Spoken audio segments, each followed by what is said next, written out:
Bonsoir Frédéric Simotel. C'est ce soir, c'est ça, MetaConnect. Ce soir, 19h, heure de Paris. Heure de Paris. En gros pari pour Mark Zuckerberg qui doit convaincre que le métaverse sera bien l'avenir du groupe.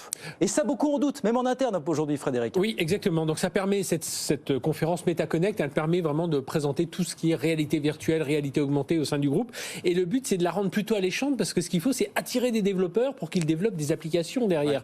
Ouais. Et là, donc, ça arrive dans un contexte un peu compliqué pour Meta. Vous savez, l'action a baissé de moitié. On a un COMEX qui a perdu ses grands piliers, Sheryl Sandberg. Enfin, ils sont plusieurs à avoir quitté le groupe. Une concurrence en plus très vive de Facebook et de tout son écosystème WhatsApp, Instagram avec des TikTok. Et puis on sent que derrière WhatsApp, Instagram, le business model, on n'a pas encore trouvé comment le rentabiliser complètement. Et puis ce message méta lancé au printemps par Mark Zuckerberg et qui a du mal à passer auprès des clients, auprès des utilisateurs. On voit pas bien entre notre profil virtuel, notre profil physique. Donc il y a beaucoup de choses à raconter autour de ça. Et puis derrière, il y a aussi l'image de Facebook. On connaît tous les déboires autour des données personnelles, toutes les histoires autour des fake news. Donc voilà, il y a quand même beaucoup de choses à faire passer lors de cette conférence, même si ce n'est pas la grande conférence Facebook, c'est quand même la conférence de l'avenir parce que c'est l'obsession du groupe aujourd'hui, c'est la réalité virtuelle. Et donc on va avoir sans doute la présentation du nouveau casque. Alors on connaissait le MetaQuest 2, c'était la version 2,